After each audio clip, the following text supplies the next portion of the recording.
एक बार एक दुखी भक्त अपने ईश्वर से शिकायत कर रहा था, आप मेरा ख्याल नहीं रखते। मैं आपका इतना बड़ा भक्त हूँ, आपकी सेवा करता हूँ, रात दिन आपका स्मरण करता हूँ, फिर भी मेरी ज़िंदगी में ही सबसे ज़्यादा दुख क्यों?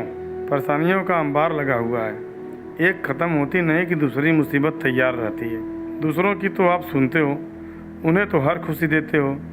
देखो, आपने सभी को सारे सुख दिए हैं, मगर मेरे हिस्से में केवल दुख ही दुख दिए हैं।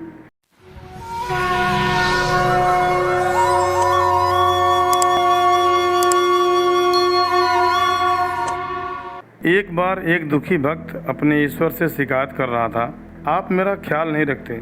मैं आपका इतना बड़ा भक्त हूँ, आपकी सेवा करता हूँ, रात दिन आपका स्मरण करता हूँ, फिर भी मेरी ज़िंदगी में ही सबसे ज़्यादा दुख क्यों? परेशानियों का अंबार लगा हुआ है, एक ख़त्म होती नहीं कि दूसरी मुसीबत तैयार रहती है। दूसरों की तो आप सुनते हो, उन्हें तो हर खुशी देते हो। देखो, आपने सभी को सारे सुख दिए हैं, मगर मेरे हिस्से में केवल दुख ही दुख दिए हैं। भगवान उसे समझाते, नहीं, ऐसा नहीं है बेटा, सबके अपने अपने दुख परेशानियां हैं। अपने कर्मों के अनुसार हर एक को उसका फल प्राप्त होता है। यह मात्र तुम्हारी गलत फहमी है। लेकिन नहीं, भक्त है कि सुनने को राजी ही नहीं। आखिर रोज रोज की चिक चिक सुनकर अपने इस नादान भक्त को समझा समझा कर थक चुके भगवान ने एक उपाय निकाला और वे बोले, चलो ठीक है, मैं तुम्हें एक अवसर और देता हूँ अपनी किस्मत बदलने का। यह देखो, यहाँ पर एक बड़ा सा पुराना पेड़ है। इस पर सभी ने अपने अपने दुख दर्द और तमाम परेशानियों, तकलीफ़ें, दरिद्रता, बीमारियाँ, तनाव, चिंता सब एक पोटली में बांधकर उस पेड़ पर लटका दिए हैं। जिसे भी जो कुछ भी दुख हो वो वहाँ जाए और अपनी समस्त परेशानियाँ आदि की पोटली बनाकर उस पेड़ पर टांग देता है। तुम भी ऐसा ही करो, इससे तुम्हारी समस्या का हल हो जाएगा।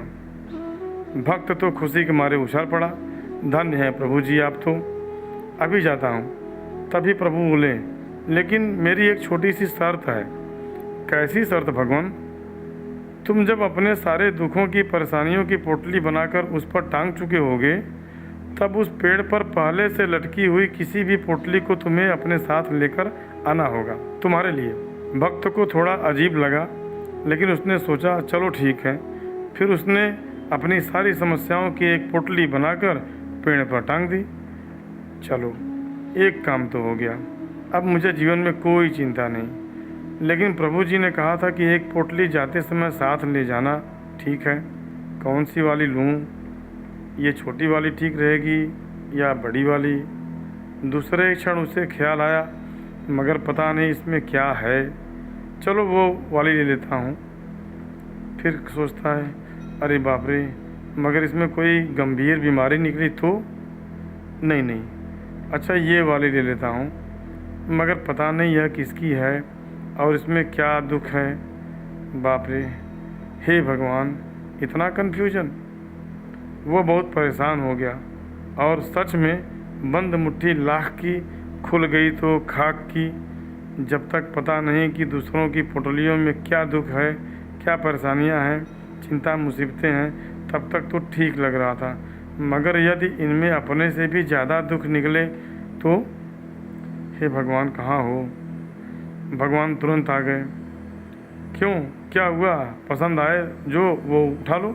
भक्त बोला, नहीं प्रभु, क्षमा कर दो, नादान था जो खुद को सबसे दुखी समझ रहा था। यहाँ तो मेरे जैसे अनगिनत हैं और मुझे यह भी नहीं पता कि उनका दुख चिंता क्या है। मुझे खुद की परेशानियों समस्याएं कम से कम मालूम तो हैं। नहीं, अब मैं निराश नहीं होऊंगा। सभी के सामने अपने दुख हैं, मैं भी अपनी चिंताओं परेशानियों का साथ से मुकाबला करूंगा, उनका सामना करूंगा, न कि उनसे भागूंगा। धन्यवाद प्रभु, आप जब मेरे साथ हैं तो हर शक्ति मेरे साथ है। दोस्तों, आप क्या सोच रहे हैं? क्या आपके मन में भी यही सारे विचार हैं? यही सारी उधेड़-बुन मन में लगी हुई है? यदि ऐसा है तो उन सब शंकाओं को निकाल दें, अपने बुद्धिबल और बाहुबल भरोसा करें और ईश्वर में आस्था रखें। विश्वास रखकर अपना कर्म करते रहिए, जीवन नैया पार हो जाएगा। राधे राधे।